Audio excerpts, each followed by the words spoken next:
Good afternoon friend. I hope आप लोग कैसे हैं, ठीक है, स्वस्थ हैं और मस्त हैं फ्रेंड्स। तो फ्रेंड्स फिर दोपहर का टाइम हो चुका है और आज का मौसम भी बहुत अच्छा है। सुबह से बारिश हो रही है और अभी फिलहाल बारिश कम है। तो बाहर बच्चे पार्क में खेल रहे हैं, तो मुझे अभी टाइम मिल गया है और मैंने सोचा क्यों नहीं आज ब्लॉग्स कुछ खास बनाया जाए और इम्पोर्टेंट टिप्स के ऊपर बनाया जाए, है ना। क्योंकि आप लोगों का कहीं ना कहीं जो सवाल होता है ना फ्रेंड्स, तो जो मैं रीड करती हूँ तो मुझे ऐसा लगता है कि कुछ हटकर वीडियो बनाना चाहिए कि जो आपके काम आए, है ना। जो नए शॉपकीपर है उनके काम आए ये वीडियो। जब आप लोग वीडियो देखते हैं तो कुछ तो सीख मिलना चाहिए ना। तो फ्रेंड्स यही सब चीजों का आपके सवाल, आपके कमेंट जो थे पढ़कर मुझे लगा कि इस टॉपिक के ऊपर वीडियो बनाना चाहिए। तो आज मैं लेकर आई हूँ बहुत इम्पोर्टेंट और खास। तो फ्रेंड्स वीडियो के लास्ट तक बने रहिएगा और अगर नए हैं मेरे चैनल पे तो जरूर सब्सक्राइब कर लीजिएगा। और फ्रेंड्स मैं फिर से आपका स्वागत करती हूँ प्रियंका ब्लॉग्स में और स्टार्ट करती हूँ वीडियो को ज़्यादा टाइम ना लेते हुए। तो फ्रेंड्स आज का जो ब्लॉग्स है वो टॉपिक है न्यू शॉप में कितना सेल होता है। फ्रेंड्स जब हम एक नया दुकान खोलते हैं ना तो जाहिर से बात है कि उसमें कितना सेल होता है। हर किसी के मन में भी सवाल आएगा कि जब हम एक नया दुकान खोलेंगे तो पता नहीं कितना सेल होगा, आज कितना होगा, कल कितना होगा, फिर परसों कितना होगा। मतलब ये सब सवाल जो है ना लगा रहता है। और आप लोगों के साथ भी ऐसा जरूर हुआ होगा कि जब आपने दुकान खोली तो एक दिन आपका 1000 हो गया, 2000 हो गया, तो डेली का कितना इनकम होना चाहिए, है ना।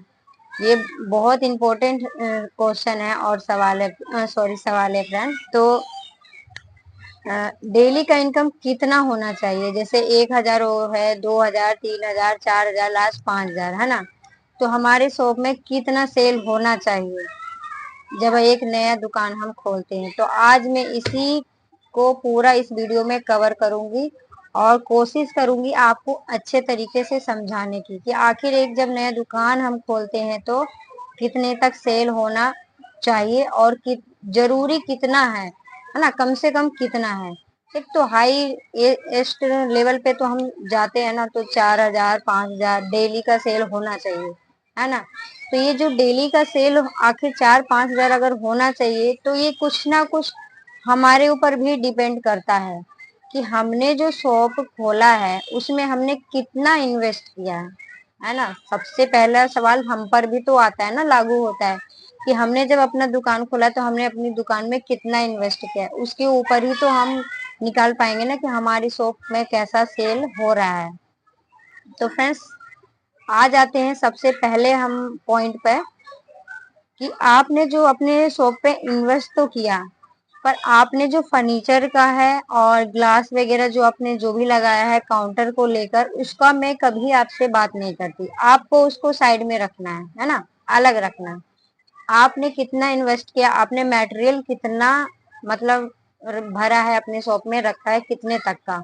मान लीजिए मैं मोटा मोटी ही बात करती हूँ, आपने 1 लाख का इन्वेस्ट किया है, आपने 1 लाख का सामान अपने शॉप में भरा है। और 1 लाख का जब आप अपने शॉप में सामान भर रहे हो, रख रहे हो, तो उसमें जो आपने वैरायटीज बनाई है, जो प्रोडक्ट आपने लाया है, वो आपने क्या लाया है ये हमें नहीं पता, ये तो आपको पता है ना। तो जो हमने सामान जो लाया है, अब उसकी हम बात करते हैं कि इसमें 1 लाख का मतलब सामान लाने पर हमें कितना होना चाहिए। तो फ्रेंड्स देखिए, जब अगर हमने 1 लाख रुपए लगाया है तो 1 लाख में मैं बताऊंगी कि आपका 1000, 1500 या आप 2000 मान लीजिए, इतने तक का आपका सेल होना चाहिए। आप 2000 भी बहुत ज्यादा हाईएस्ट हो गया फ्रेंड, 1000 का कम से कम होना चाहिए, है ना, डेली सेल हमारे शॉप पर।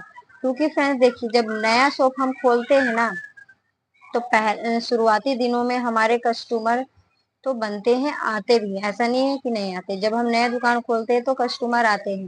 और वो क्यों आते हैं, क्योंकि उनको भी एरिया में देखने को मिलता है ना कि नई शॉप खुली है, पता नहीं उसमें क्या है नहीं है। तो फ्रेंड्स कहीं ना कहीं लोगों के मन में उत्साह होता है, तो वो लोग आते हैं हमारे शॉप पर और हमारी शॉप अच्छी खासी चल भी जाती है ना। और जब 1 महीना 1.5 महीना जब बीतता है तो हमारा शॉप फिर डाउन चला जाता है नीचे की तरफ। कभी कभी ऐसा होता है कि बोनी तक भी नहीं होती है, तो ऐसा दिन भी देखना पड़ता है। तो मैं यहाँ पर सबसे पहले तो आपसे ये बताना चाहूंगी कि आपको डीमोटिवेट नहीं होना है। आपको डीमोटिवेट नहीं होना है, यही है सबसे बड़ा बिजनेस का खासियत। क्योंकि फ्रेंड्स कभी कभी मैं भी जब डिमोटिवेट हो जाती हूँ तो मैं खुद को समझाती हूँ, खुद को मैं मतलब संभाल लेती हूँ। क्योंकि ऐसा बिजनेस में लगा है और ये चढ़ाव उतार तो फ्रेंड्स आते ही रहेंगे। तो आपको डिमोटिवेट नहीं होना है। और शुरुआती दिनों में अच्छे खासे शॉप चलते हैं और जब 1.5 महीना 2 महीना बीतते हैं तो वो डाउन जाता है। और फिर इतना डाउन होता जाता है ना फ्रेंड्स की कभी 100 रुपए 200 रुपए का ही सेल हो पाता है। तो ऐसा अक्सर न्यू शॉप में होता है। अगर आप चाहते हैं कि हमारी शॉप में ऐसा ना हो कि हम 100 200 1000 तक ही रहे, तो फ्रेंड्स वो उस शॉप में होता है जहां हमने इन्वेस्ट 4 से 5 लाख रुपए हमने किया हो। जब हम 4 से 5 लाख अपने शॉप में इन्वेस्ट करते हैं ना, सामान भरते हैं, तो उसमें सारी वैरायटीज हमारा ऐड हो जाता है। मुझे नहीं लगता कि 5 लाख का जब हम इन्वेस्ट किए हैं, उसमें लगाए हैं माल, पैसा लगाए हैं, तो उसमें कुछ छूट जाता है या रहता है। फ्रेंड्स 5 लाख में एक परफेक्ट दुकान अच्छा सा ओपन हो जाता है। तो उसके अंदर आपको कम से कम डेली का जो सेल है 4 हजार 5 हजार तो होना ही चाहिए है, और होता भी है फ्रेंड्स। तो मोटा मोटी मैंने आपको बताया कि इस तरीके से जब नया हम शॉप खोलते हैं तो कितना का सेल होना चाहिए। क्योंकि इसी जब हम नए शॉप खोलते हैं ना फ्रेंड्स, तो बहुत सारे पॉइंट ऐसे होते हैं, बहुत सारे सवाल जो होता है ना हमें घेरा रहता है। और आप अपनी शॉप में किस तरीके से मतलब कस्टमर को हैंडल कर रहे हैं ना, आप कस्टमर को किस तरीके से रिपीट करते हैं या नहीं करते, या करवाते नहीं है, तो वो आपके ऊपर डिपेंड करता है। देखिए हर किसी के शॉप में ना अलग अलग फंडा है, अलग अलग तरीके से कस्टमर को हैंडल किया जाता है ना, मतलब दिमाग लगाया जाता है। आपको अपनी दुकान में खुद दिमाग लगाना है। अब मैं हर वीडियो में तो वो सवाल नहीं लेकर आऊंगी ना आंसर जो आपके दिमाग में चल रहा हो, जो आपके साथ बीत रहा हो। तो मुझे तो नहीं पता फ्रेंड्स, मैं तो वही बताऊंगी जो मेरे साथ हो रहा है फिलहाल, है ना। तो वही बताऊंगी मैं। आप लोगों के दिमाग में क्या चल रहा है हर वक्त वो वीडियो आपको नहीं मिलेगी, और ना ही कोई आपको बताएगा। अगर आप आस पास भी कहीं पर जाके किसी भी शॉप से पूछेंगे ना दुकान वालों से, तो फ्रेंड्स वो क्यों बताएगा आपको, वो भी नहीं बताएगा। वो इसलिए नहीं बताएगा क्योंकि वो खुद अपने पैर पर तो कुल्हाड़ी मारेगा नहीं। देखिए अपना पत्ता कोई भी कटवाना नहीं चाहता, है ना। तो आप इस चीज को समझिए, आपको अपनी दुकान में आपको खुद दिमाग लगाना पड़ेगा। नए नए चीज नए नए आइटम को खुद आपको ऐड करना पड़ेगा। इसीलिए मैं आपसे हमेशा कहती हूँ फ्रेंड्स कि जब आप मार्केट जाते हैं ना होलसेल, तो आप एक बार सामान 20 हजार 15 हजार का मत लाइए। अगर हफ्ते में आप 2 बार भी जाएंगे ना मार्केट, तो आपको पता लगते रहेगा कि आखिर ट्रेंड में क्या चल रहा है, नया क्या आया है। तो जब आपका सामान आपकी दुकान में जब पुराना हो जाएगा, अभी तो मान लीजिए आपने हफ्ता 10 दिन 15 दिन हुआ तो आपके शॉप में सारी चीजें नए हैं, है ना। जब महीना 2 महीना 3 महीना जब बीत जाता है तो वो चीजें हमारी शॉप में पुरानी हो जाती है। और जो रिपीट हमारे होते हैं ना कस्टमर, उनको कुछ नया नया चाहिए होता है। तो नया नया तभी तो मिलेगा ना आपको जब आप मार्केट जाएंगे, है ना। तो जब आप बराबर मार्केट जाते रहेंगे तो आपको खुद देखने को मिलेगा वहां पे कि नया क्या है। तो जो आपको मान लीजिए 2 हजार का आपका सेल हुआ है, तो आप कोशिश कीजिए कि आपका शॉप में 2 हजार का माल है, आपका सेल हुआ है, तो 2 हजार तो वो आपके हो गए। और उस 2 हजार में आप जो सामान आपने सेल किया है फ्रेंड्स, वो भी खत्म होने वाला होगा या 2 4 पीस बच रहे होंगे। कुछ चीजें होते हैं ऐसा कि ज्यादा सेल होती है, तो आपको तो पहले वो भी ऐड करना है और फिर आपको नया ऐड करना है। तो नया ऐड करने के लिए आपको क्या करना है, नया ऐड करने के लिए आपको अपनी तरफ से फिर 2 हजार 1 हजार रुपए इस तरीके से आपको लगाते रहना पड़ेगा, है ना। तो नया नया चीज जब आप ऐड करेंगे ना अपने शॉप पे, जब कस्टमर आएंगे आपके शॉप पे तभी वो देख पाएंगे कि हाँ यहाँ पे कुछ नया है और अब ये भी चीजें मिल रही है। क्योंकि हर कोई एक ही बार हर इंसान दुकान को पूरी परफेक्ट नहीं कर पाता फ्रेंड्स, कुछ ना कुछ कमी रह ही जाता है। हर किसी के साथ होता है, मेरे साथ भी होता है। मेरे पास तो बहुत सी चीजें फ्रेंड्स जो अभी नहीं है, मैं धीरे धीरे ऐड करते रहती हूँ आप लोगों को। इसलिए मैं ब्लॉग्स में शॉपिंग ब्लॉग्स दिखाते रहती हूँ और बताते रहती हूँ कि आज मैंने क्या ऐड किया है।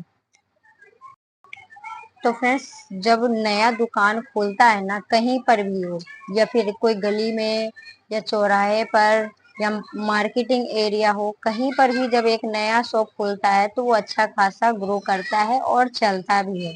बट जो कमी आती है वो 1 डेढ़ 2 महीने के बाद ही आती है, क्योंकि हमारे रिपीट नहीं होते हैं कस्टमर। तो वो रिपीट क्यों नहीं होते, वो भी हमारे अंदर जो प्रॉब्लम है, जो कमी है हमारी शॉप के अंदर, उसको हमें ध्यान में रखना होगा।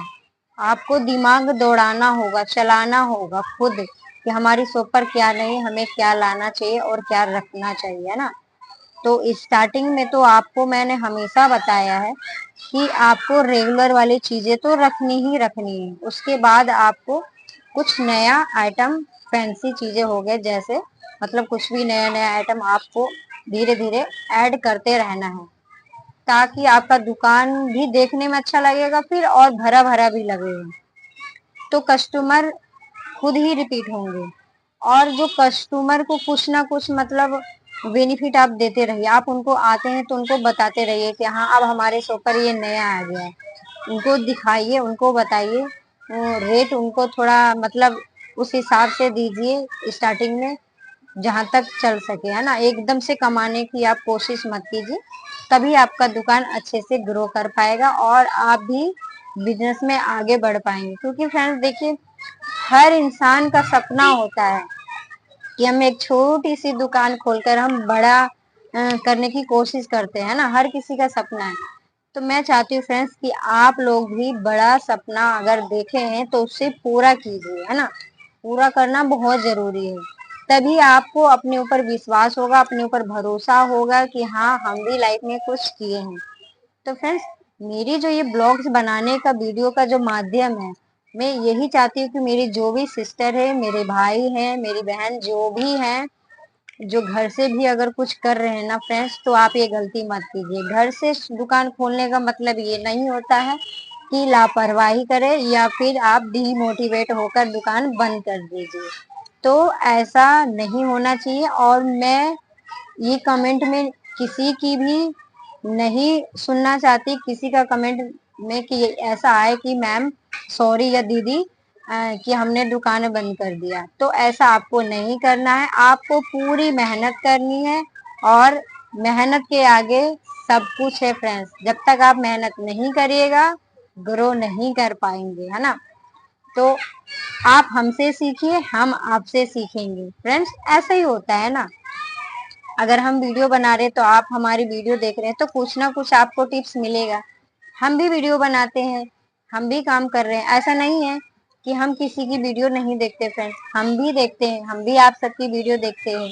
कहीं ना कहीं कि हम क्या गलतियां कर रहे हैं, वो चीज हम भी सुधारते हैं अपने अंदर। तो ये चीजें देखिए, एक दूसरे से सीख मिलता रहता है। फालतू जो हम दिमाग इधर उधर दौड़ाएं, उससे अच्छा है कि अपनी शॉप पर अपना ही खुद का दिमाग लगाते रहिए और ट्रिक लगाते रहिए, कैसे क्या चलना है, क्या करना है, कौन सा फेस्टिवल आने वाला है, तैयारियां करते रहिए। तो आपका मन भी लगा रहेगा शॉप में और आप बोर भी नहीं होंगे। और दुकान पर जब आप बैठेंगे ना, तो आपको खालीपन महसूस तो बिल्कुल नहीं होगा। तो फ्रेंड्स, आई होप कि आप लोगों को वीडियो में कुछ समझ में आया है। अगर मेरी वीडियो आपको अच्छी लगी हो तो प्लीज प्लीज प्लीज आप एक कमेंट शेयर जरूर कीजिएगा फ्रेंड्स। और नए हैं तो चैनल को सब्सक्राइब कर लीजिएगा और बेल आइकन को प्रेस करना तो बिल्कुल भी मत भूलिएगा फ्रेंड्स। तो फिर हम मिलते हैं नेक्स्ट वीडियो में, नेक्स्ट ब्लॉग्स में, कुछ ऐसे ही नए नए ट्रिक के साथ और न्यू आइडियाज के साथ। तो फ्रेंड्स, चलते हैं, बाय बाय, टेक केयर और खुश रहिए, मस्त रहिए, स्वस्थ रहिए और अपना पूरा पूरा ध्यान रखिए। बाय।